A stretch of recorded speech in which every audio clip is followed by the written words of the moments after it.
देखो मैंने आप लोगों को हिस्ट्री में क्या पढ़ाया था, कहाँ तक शुरू में चल रहा था। आप लोगों का टॉपिक चला था अभी मगध साम्राज्य का। मगध जिन्हें पढ़ाया आप लोगों को हसीन मशूक शाह, हसीन मशूक शाह, हसीन मशूक शाह का हर्यक वंश, शिशुनाग वंश, नंद वंश, मौर्य वंश, शुंग वंश, कन्नव वंश, सातवाहन वंश, जितने भी शासक हुए, जितने भी वंश हुए, उनमें पहला कौन था और अंतिम कौन था, इन्हें आपको याद रखना होगा क्योंकि इससे क्वेश्चन पूछा जाता है। तो हर्यक वंश का पहला शासक था आपका बिंबिसार। अगर हम अंतिम शासक की बात करें तो कौन था? सब बोलो, नागदशक। ठीक, हर्यक वंश का अंतिम शासक नागदशक। ठीक, हाँ। इसके बाद शिशुनाग वंश का अंतिम शासक नंदीवर्धन।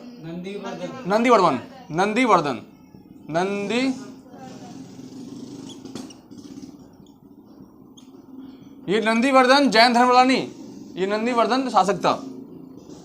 नंद वंश का अंतिम शासक धनानंद। अगर हम मौर्य वंश की बात करें तो मौर्य वंश का अंतिम शासक बृहद मौर्य। अगर हम शुंग वंश की बात करें, शुंग वंश की का अंतिम शासक देवभूति। और वही कन्नव वंश की बात करें सुशर्मा। ठीक, तो इस प्रकार से आपका काल चल रहा है। ठीक, कन्नव वंश में ज्यादा हमें पढ़ना नहीं है, बस स्टार्टिंग का उसे याद रखना है कन्नव वंश का शासक जो था अंतिम कौन था, क्योंकि इतिहास में हम उन्हीं लोगों के बारे में पढ़ते हैं।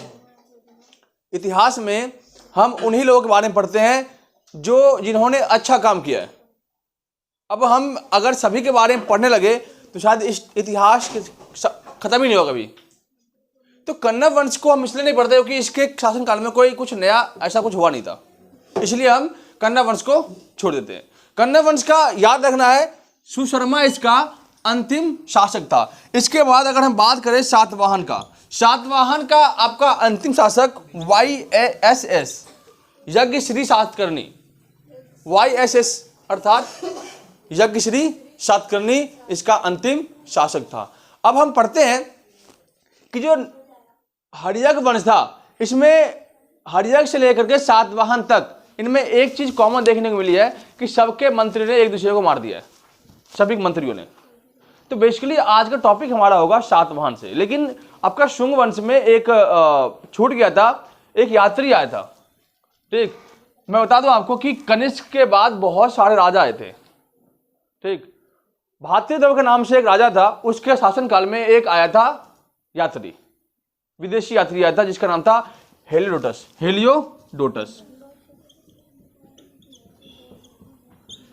हेलियोडोटस एक ऐसा यात्री था जो आपका यमन से आया था। वो मोस्टली आया था बौद्ध धर्म की शिक्षा लेने के लिए।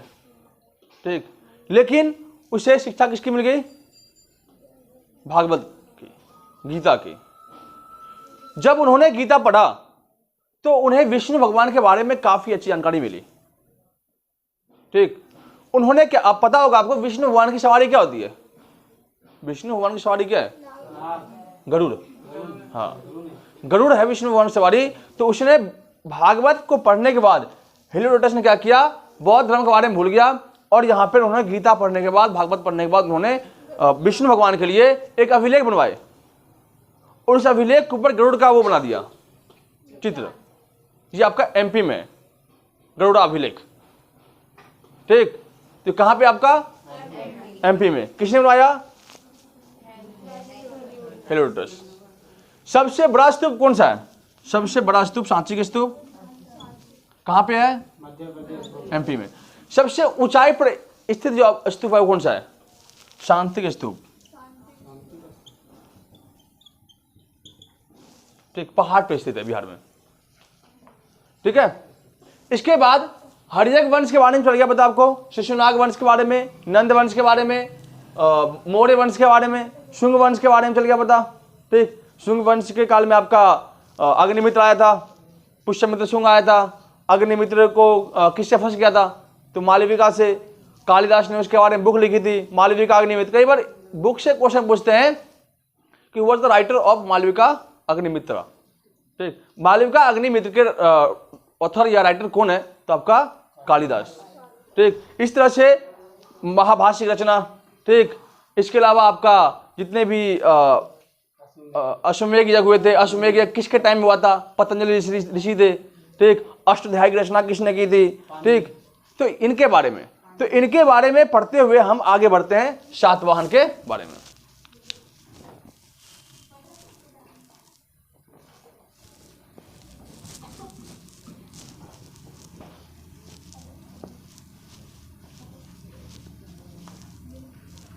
देखो, सातवाहन के बारे में पढ़ोगे तो एक ही आप कॉमन देखोगे कि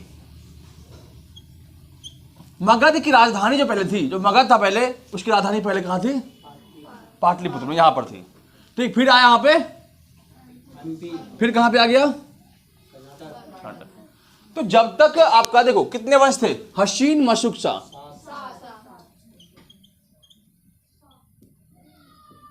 मशुक्सा। अब हसीन मशुक्सा में अब हर्यक वंश, शिशुनाग वंश, नंद वंश, मौर्य वंश, यहां तक आपने क्या देखा कि जो राजधानी थी पाटलिपुत्र थी, लेकिन एक बार इसमें चेंज हुआ था कि वैशाली राजधानी गया था।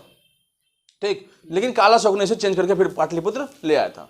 ठीक, इसके बाद अगर हम शुंग वंश की बात करें तो शुंग वंश के टाइम में आपकी राजधानी आ गई थी किसकी? मगध की। वो कहां गई थी? विदिशा आ गई थी। कहां पे? एमपी में। पहले कहां थी? पाटलिपुत्र।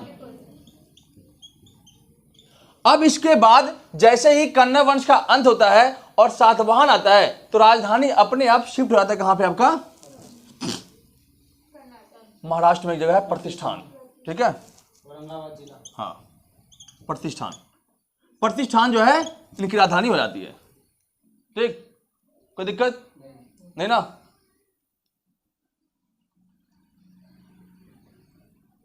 आगे, अब इनमें से हमने सब कुछ पढ़ लिया था। ठीक, इनमें कुछ पढ़ने की जरूरत नहीं है ना?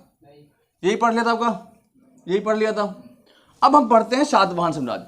सातवाहन साम्राज्य की स्थापना किसने की थी? शिमुक। शिमुक कौन था?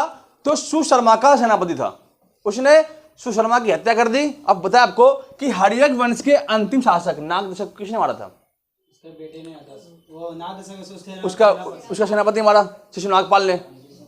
अब नागवंश के जो अंतिम शासक था नंदीवर्मन, उसको किसने मार दिया? महापद्म नंद ने, वो सेनापति था। लेकिन बीच में नंद वंश का और मौर्य वंश के बीच में, मौर्य वंश का जो शासक था चंद्रगुप्त मौर्य, वो कोई सेनापति नहीं था, बल्कि वो एक अलग से राजा था, वो अलग उसने मारा था। लेकिन फिर अगर इसके बात करें, मौर्य वंश के सेनापति और शासक था बृहद मौर्य, उसको किसने मारा? पुष्यमित्र शुंग ने, सेनापति था। देखो, इसमें लगातार वो चीज चलती आ रही है कि सेनापति ने अंतिम शासक को मार करके अपने वंश को स्थापित किया था। तो ऐसे ही सातवाहन में था। सातवाहन साम्राज्य में हमें देखने को मिलता है कि जो सुशर्मा था, किसका? कन्नव वंश का, कन्नव वंश का, उसे मार करके राजधानी कहां बनाई? प्रतिष्ठान। ठीक है, कोई दिक्कत?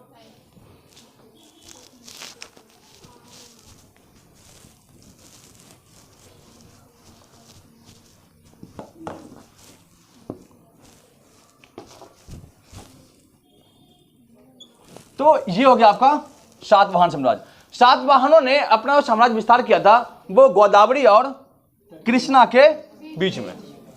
गोदावरी और कृष्णा के बीच में सातवाहनों ने अपने साम्राज्य को विस्तार किया था और सातवाहनों की राजधानी आपकी प्रतिष्ठान थी। इसका जो पहला शासक था वो कौन था?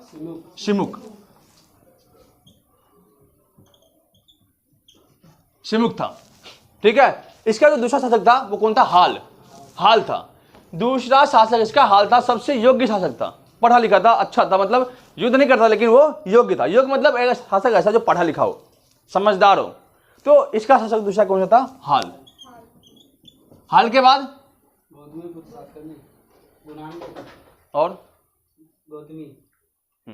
गौतमी पुत्र सतकर्णी। ठीक, गौतमी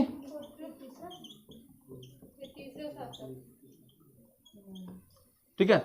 अब देखो, शिमुख, हाल, गौतमी पुत्र सातकर्णी। ठीक, गौतमी पुत्र सातकर्णी जब शासक कर रहा था तो मध्य एशिया से बहुत से ऐसे विदेशी यात्री आ रहे थे, विदेशी आक्रमण, अटैक। क्योंकि मध्य एशिया में एक वंश था कनिष्क, कुषाण वंश। उसने क्या किया, शकों को मार करके कहां भगा दिया, इन एरियाओं में। तो शक लोग जो थे दर दर भटक रहे थे, उन्हें चाहिए था छोटा सा राज्य जहां पे कमजोर शासक हो, उसको मार करके वहां पे शासन करना था। तो शक लोग जो थे 5 खेमे आए थे, 5 जगह पे, गुजरात वाले एरिया में आगे, प्रवेश तो यहां से किए थे। ठीक, 5 खेमे में, और इन एरियाओं में फंस गए। ठीक, अलग अलग एरियाओं में अपना विस्तार करना शुरू कर दिया। ठीक, तो गौतमी पुत्र सातकर्णी से एक शक शासक था जो एमपी से प्रवेश कर सीधे कहां पे, महाराष्ट्र में। ठीक, तो उसे मार के भगा दिया। नपह नाम था, नपह, नपह, नपह नाम था। ठीक, समझ गए? थोड़ा एक बार और समझ लो तरीके से।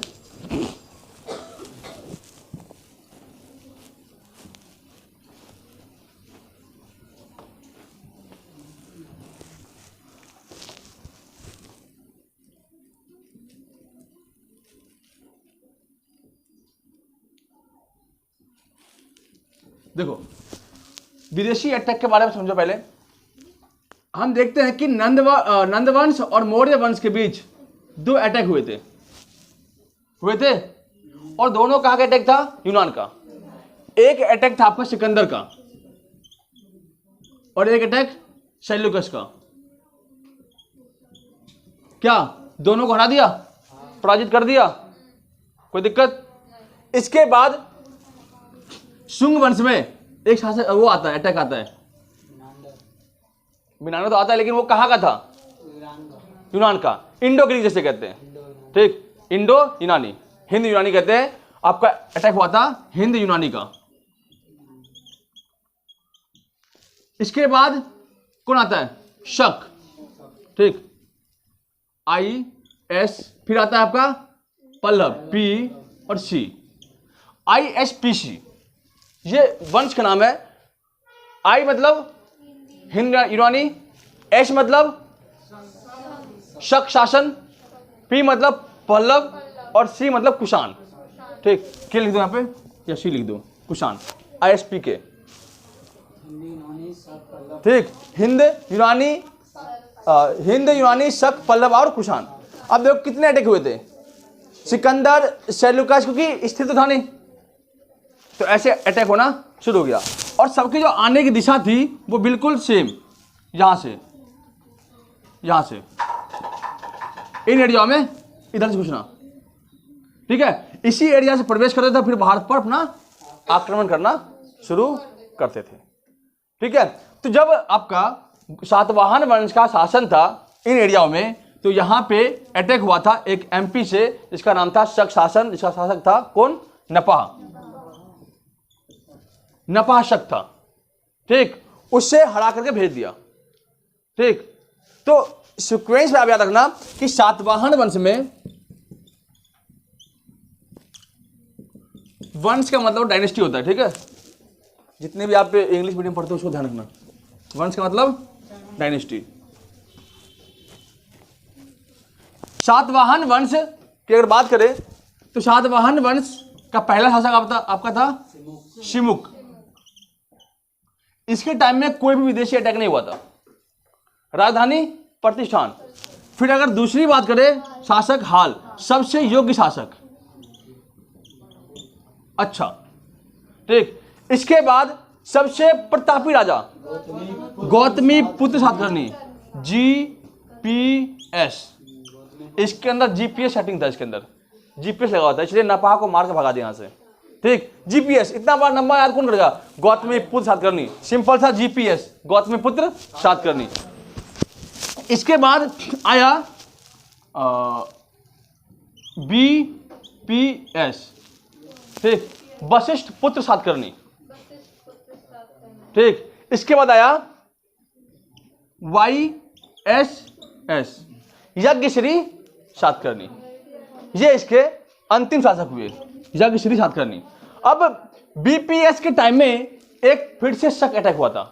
आपको पता होगा कि 2 अटैक हुआ था, जिनमें मैं बता आपको कि एक अटैक आपका कहां से हुआ था, यहां से आया था, सातवाहन यहां पे, शक यहां से आया, शक के 5 खेमे थे अलग अलग रूटों में, एक खेमा आया था गुजरात से शक का। ठीक, इसका नाम पढ़ा होगा आपने क्या, रुद्रदामन।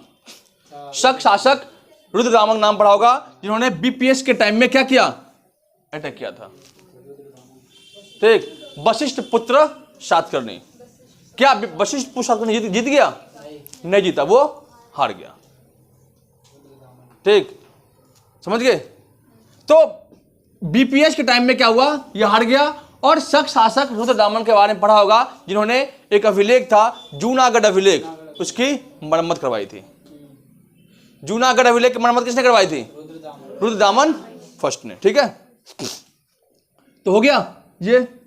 तो आपका पहला शिमुक, दूसरा हाल, तीसरा जीपीएस, तीसरा चौथा बीपीएस वाईएसएस। जीपीएस का मतलब गौतमी पुत्र सातकर्णी, वशिष्ठ पुत्र सातकर्णी, यज्ञ श्री सातकर्णी। ठीक, अब इसमें जो नाम आ रहा है ना, इसका मैं मतलब बताऊंगा अभी कि इस साम्राज्य की विशेषता क्या थी। इस साम्राज्य की जो पहली विशेषता थी, सुनो, इस साम्राज्य की जो पहली विशेषता हुई वो ये हुई कि यह समाज था सबसे पहली बार भूमि दान, ब्राह्मणों को भूमि दान देने की प्रथा शुरू की। ठीक है, इसके बाद इसी साम्राज्य के बाद सामंतवादी व्यवस्था, और इसी के बाद आपका आता है शीशे का सिक्के चलाया, सिक्का। और हाँ, इसके बाद आपका आता है मातृसत्तात्मक,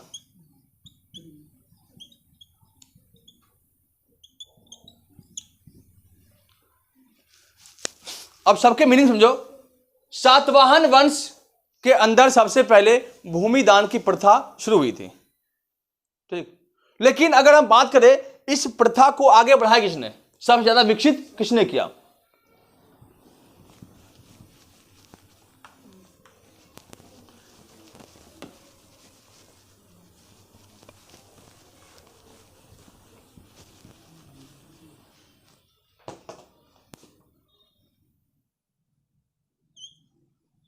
देखो, जब मगध की राजधानी पाटलिपुत्र थी, फिर कहां, यहां शिफ्ट हुई, फिर यहां। अब क्या यहां पे सातवाहन साम्राज्य है, तो क्या यह प्रांत खाली होगा, खाली होगा ना, जरूर कोई ना कोई वंश तो अटैक कर जाएगा वहां पे, कोई कोई तो वंश तो आया होगा। तो इसी में एक वंश था गुप्त वंश। ठीक है, गुप्ता डायनेस्टी आया था। ठीक, सातवाहनों की विशेषताओं में अगर भूमि दान की बात करें, शुरू किया इन्होंने, लेकिन इसको फैलाया गुप्त वंशों ने। ठीक, शुरू किसने किया, तो आपका सातवाहनों ने। क्वेश्चन आता है एग्जामों में कि भूमि दान की प्रथा सबसे पहले किस वंश ने शुरू की थी, तो आपका सातवाहनों ने। सामंतवादी व्यवस्था किस वंश ने शुरू की, सातवाहनों ने, लेकिन इसको आय कौन बढ़ाया। अब सामंतवादी, जिसे हम फेडरल सिस्टम कहते हैं, फेड्यूल सिस्टम, फेड्यूल एक ऐसा सिस्टम होता है जिसमें काम के बदले में सैनिकों को वेतन नहीं बल्कि उन्हें भूमि की एक जागीर दी जाती थी। मतलब अगर तुम मान लो कि जैसे अभी हमारे क्या कर्मचारी है, ठीक, कर्मचारी मतलब मोदी जी कर्मचारी है, जितने भी मंत्री परिषद है, तो उनको काम के बदले वेतन नहीं देंगे, क्या देंगे उनको, भूमि का एक भाग देंगे, क्योंकि पहले जमाने में भूमि कमी नहीं थी, लोग कम था। अगर आपने सुना होगा कि आपके दादा परदादा ने क्या किया, सतुआ के चक्कर में, चाय के चक्कर में, चाय पीने के चक्कर में अपना भूमि लिख दिया किसी और को। पहले के जमाने में सुने होंगे आपके दादा ने क्या किया, गलती की होगी, क्योंकि उस टाइम में भूमि की कीमत नहीं थी। अगर इन जहां मैं भी क्लास ले रहा हूं, अगर यहाँ की बात करें तो आज से लगभग 20 साल पहले इन जगहों को बंजर भूमि, मतलब यहाँ पे खेत खलिहान मिल जाते थे यहाँ पे, तो उस टाइम से कीमत नहीं थी। और आज ही इस भूमि की कीमत कितनी हो गई है। तो पहले होती भूमि दान की प्रथा थी, क्योंकि लोग कम थे, भूमियां अधिक थी, तो लोगों ने क्या किया, वेतन के बदले भूमि दान देने की प्रथा शुरू की थी। ठीक, और इसी के अर्थ में सामंतवादी व्यवस्था का भी प्रचलन हो गया था, और सामंतवादी व्यवस्था में वेतन के बदले भूमि का एक भाग दिया जाता था। तो यही प्रथा ऐसा सिस्टम हो गया कि पहले जो था सेनाओं ने अपने राजा को हराया, अब इसमें क्या हुआ, सामंतों ने क्या किया, अपने आप को मजबूत बनाया और शासकों को हरा दिया। कैसे? अब देखो, राजा, मैं राजा हूं और आप लोग मंत्री, आप लोग मेरे कर्मचारी, मेरे पास जमीन है, कई हजार एकड़ में फैला हुआ, लाखों में फैला हुआ जमीन है, मैंने सबको काम किया, महीने में आप लोग जमीन दे दिया, तो क्या मेरी जमीन बढ़ेगी या घटेगी? क्या टैक्स आना बढ़ेगा या कम होगा? जमीन किसके पास बढ़ेगी? जो सामंत होंगे, वो जमीन बढ़ा लेगा, और तो वही सामंत क्या करेगा, छोटे मोटे किसानों को इकट्ठा करेगा और कहेगा चलो राजा पे अटैक करते हैं, और तुम ही आकर मेरे पे अटैक करोगे। तो इसमें ही हुआ था सातवाहन का अंत। इसके बाद शीशे का सिक्का, सबसे पहले शीशे के सिक्के चलाने वाले शासक सातवाहन साम्राज्य। ठीक, सातवाहन साम्राज्य आपका मातृसत्तात्मक था। मातृसत्तात्मक मतलब होता है क्या? वह समाज जो माता के नाम पर चलता हो या जिसमें माता का शासन हो। बताओ, मातृसत्तात्मक मतलब क्या होता है? कि माता का शासन या माता का नाम नहीं, माता का शासन नहीं होगा। माता क्या मतलब, इसमें नाम देख रहे हो? एक भी नाम बताओ आपका जिनमें हुआ, क्या नाम था? शिमुख हो गया, आवाज नहीं लोग, शिमुख हो गया, इसके अलावा हॉल हो गया, जीपीएस हो गया, बीपीएस हो गया और वाईएसएस हो गया। अब ये बताओ, इनमें से एक भी बताओ कि लेडी एक भी इसमें? गौतमी फूल सतकर्णी, मतलब वो थी, लड़की थी एक, इन्होंने नफा उड़ाया था। शासन का मतलब होता ये है, आप लोग पहले शासन, तंत्र और सत्ता का मतलब समझो। एक होता है मातृतंत्र, तंत्र मतलब होता है कि वह समाज जो जहां पे माता का शासन हो, तंत्र मतलब शासन करना, और सत्तात्मक मतलब होता है जहां पे माता का नाम चलता हो। तो ऐसे हमें 3 साम्राज्य देखने को मिले, 3 जगह मिले देखने को। एक तो आपको पढ़ाया था मैंने आपको, सिंधु घाटी। सिंधु घाटी में क्या मातृसत्तात्मक था। इसके अलावा सातवाहन यहां पे, और हाल में अभी जो है खासी जनजाति जो है मेघालय असम में, जहां पे मातृसत्तात्मक है, मतलब वंश का जो नाम है वो माता के नाम पर चलता है। अर्थात अगर नाम पुकारा जाए तो माँ के नाम पे, अर्थात बाप के नाम पे नहीं। अब समाज, हमारे समाज में क्या है? हमारे समाज में ये है कि पिता के नाम से बच्चों जानते हैं। क्या माता का नाम जानते हैं बच्चों को? कि बसंती की बेटी है ये है? क्या भाई, ये अनारकली की बेटी है, ऐसे बोलेंगे? ऐसे बोलते क्या? ऐसे तो नहीं बोलते। ऐसे बोलेंगे कि यार ये इसका बेटा अनारकली का बेटा है या बसंती का बेटा है। तो ऐसे आपका कहा जाता है कि पुरुष प्रधान समाज में पिता के नाम लेकर के बोला जाता है। तो यहां पे मातृसत्तात्मक में देखो कि नाम क्या आया? जीपीएस, गौतमी पुत्र सातकर्णी। गौतमी का पुत्र था कौन? सातकर्णी। बीपीएस, वशिष्ठ का पुत्र था कौन? सातकर्णी। यज्ञश्री सातकर्णी, यज्ञश्री का पुत्र था यज्ञश्री सातकर्णी। ठीक है, समझ गए? तो माता के नाम पे वर्ण चलता है, उसे अपने नाम के आगे माता का नाम लगाना। ठीक है, तो ये मातृसत्तात्मक कहा था आपका सातवाहन साम्राज्य में, मातृसत्तात्मक समाज का प्रचलन था।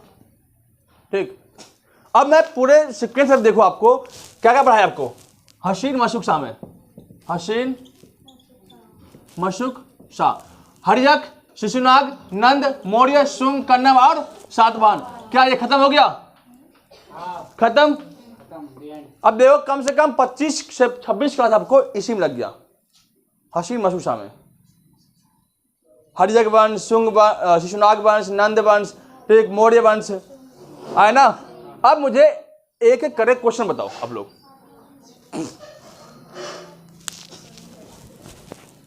ये बताओ, महाजन पद के अंदर कितने जनपद थे? 16। सबसे शक्तिशाली जनपद मगध। मगध की राजधानी राजगृह। इसके बाद पाटलिपुत्र। इसके बाद कुछ टाइम के लिए वैशाली। कोई दिक्कत नहीं ना? प्रथम बौद्ध संगति का आयोजन कहां पे हुआ था? राजगृह में। किसके टाइम में? अजातशत्रु के शासन काल में पहली बौद्ध संगति का आयोजन किया गया था? कोई दिक्कत नहीं। चौथी बौद्ध संगति का आयोजन किसके टाइम में हुआ था? कनिष्क। दूसरा अशोक कहा जाने वाला, अब ये पढ़ाऊंगा आप लोगों को, ये तो खत्म हो गया। अब पढ़ाऊंगा आप लोगों को मैं विदेशी आक्रमण। शक के बाद था पढ़ाया, शक के बारे में और पढ़ाऊंगा, फिर पढ़ाऊंगा आपको हिंद यूनानी के बारे में, इतना पढ़ना नहीं है। हिंद यूनानी, शक, पल्लव। पल्लव तो ऐसे नाम के लिए है कि पल्लव को हम पढ़ते नहीं है, ठीक है। पल्लव का नाम भी याद करना भी नहीं है, बस एक कारण है, उस कारण पढ़ाऊंगा आप लोगों को, एक पॉइंट उसका है।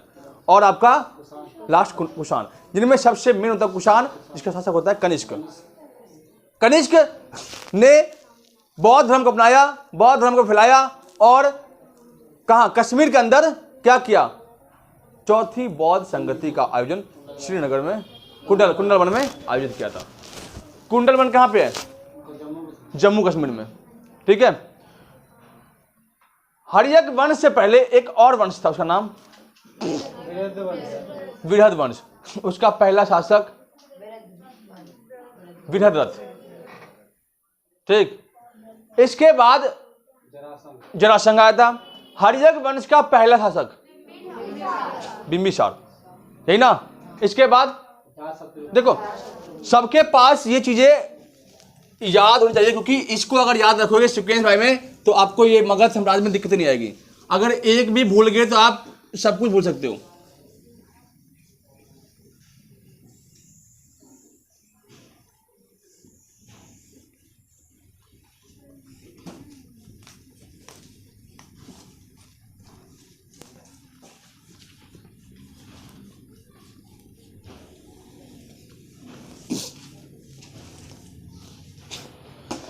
देखो, हर्यक वंश,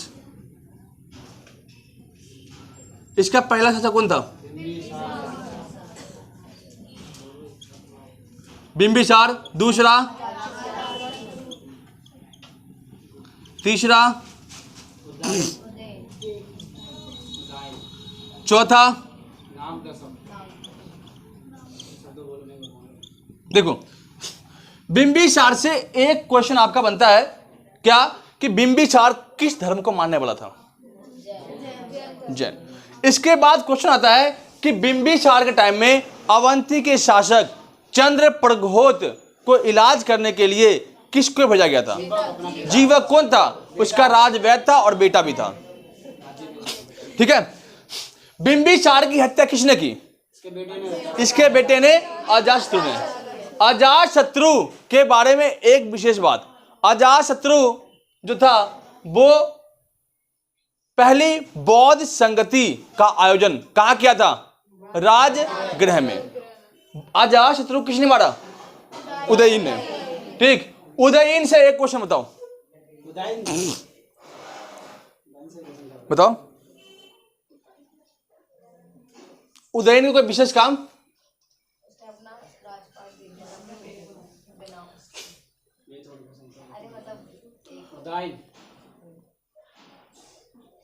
कुणिक कहते हैं, इसे कहते हैं।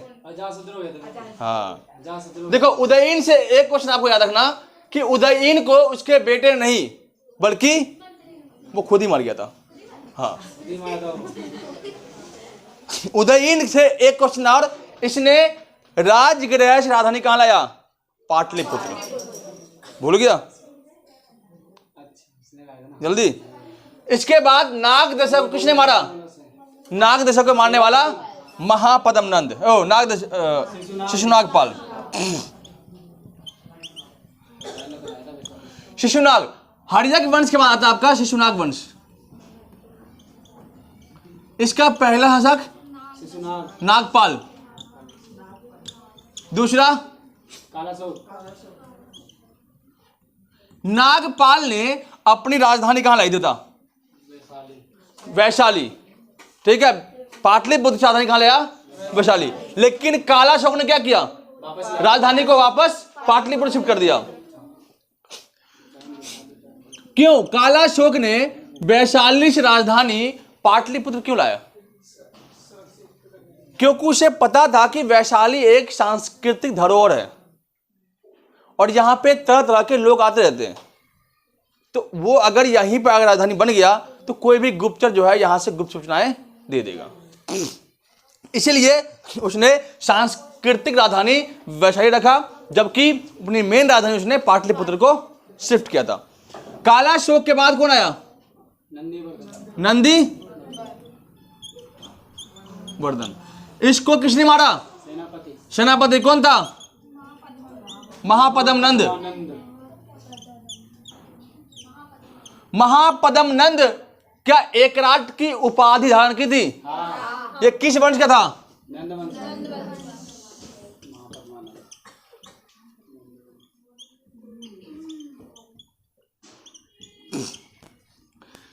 और दो उपाधि ली थी इसने, एक सर्व छत्रात्मक, ठीक, और एक एकराट की उपाधि, एक ही राजा।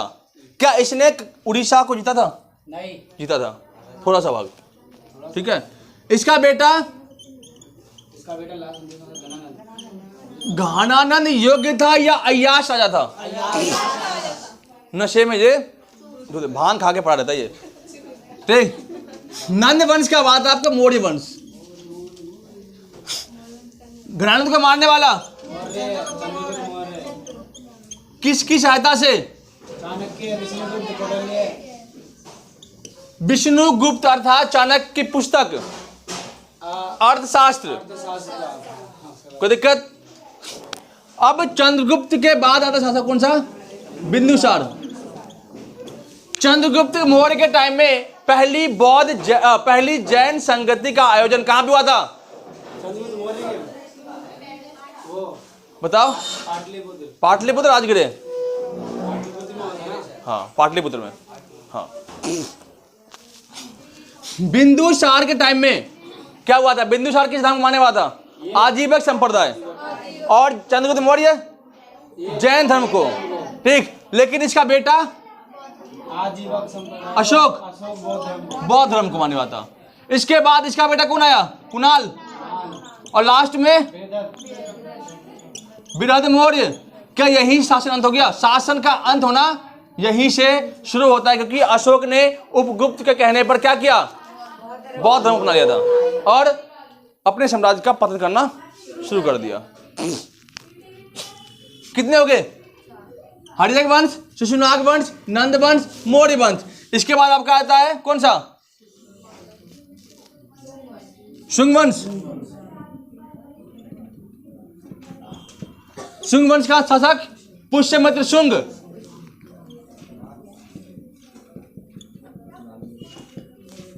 इसके बाद अग्निमित्र। कन्नव वंश का शासक पहला वासुदेव। और दूसरा अंतिम था सुशर्मा।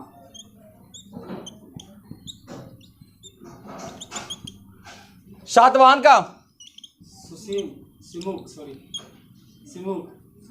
शिमुक। और लास्ट YASS यज्ञ श्री सातकर्णी। देखो आपका सात जितने ही वंश थे उनके राजा का नाम शिवकेश भाई, आप लोगों को देखना है, याद करना है। इससे जुड़े जितने क्वेश्चन हैं उनको देखना है। और अगर ये आपका क्लियर हो जाता है तो आपको आगे पढ़ने में दिक्कतें नहीं आएगी, क्योंकि इसके बाद आपका विदेशी आक्रमण होता है, जिनमें आपको बता दिया ISP के, जिनमें हिंदू यूनानी इसलिए कहते हैं क्योंकि वो यूनान से आया था, इंडिया में बस गया था, इसलिए। शक मध्य एशिया से आया था, पल्लव मध्य एशिया से आया था, और कुषाण मध्य एशिया से आया था, मिडिल एशिया से, ठीक है। और इसी के बीच में पढ़ेंगे हम गुप्ता डायनेस्टी। गुप्त वंश के खत्म होने के बाद अब पल्लव में इसलिए पढ़ते हैं कि पल्लव के टाइम में ही सबसे पहले ईसाई धर्म का प्रचार हुआ था हमारे देश के अंदर। शक इसलिए पढ़ते हैं क्योंकि शक कैलेंडर के अनुसार ही आज हमारा जो है संवत चल रहा है, ठीक है, शक संवत। नहीं तो अभी तो हम जो हिंदू लोग आज हम लोग प्रयोग कर रहे हैं, न्यू ईयर मना रहे, कब मना रहे? न्यू ईयर हम मनाते हैं 1 तारीख को, लेकिन हिंदू कैलेंडर के अनुसार रामनवमी के दिन 1 तारीख होता है।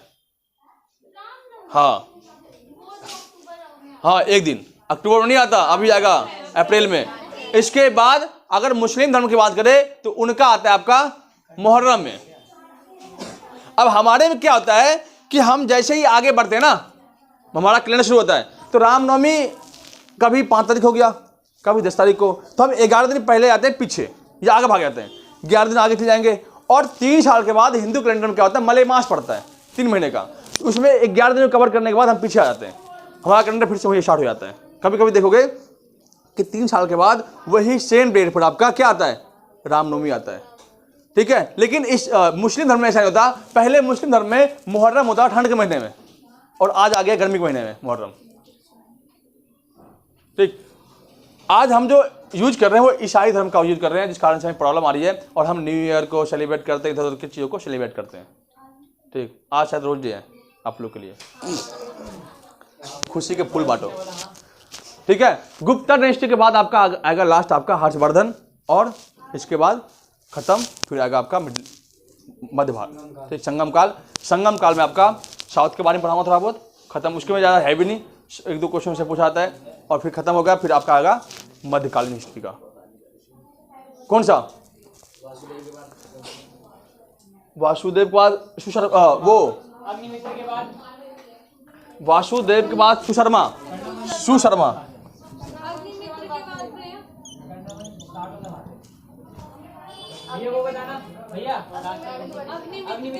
अग्निमित्र के बाद आया कन्नव वंश, अग्निमित्र के बाद लास्ट शासक होता है देवभूति होता है, ठीक है, देवभूति। और देवभूति घटना किसने की, वासुदेव ने। वासुदेव के बाद आता है सुशर्मा किसने मारा, शिमुक ने, सातवाहन का पहला शासक शिमुक, ठीक। इसके बाद लास्ट जो आता है आपका सातवाहन का यज्ञ श्री सातकर्णी, उसको किसने मारा, उसी के सामंत ने मार करके उसके राजपाट पर कब्जा कर लिया।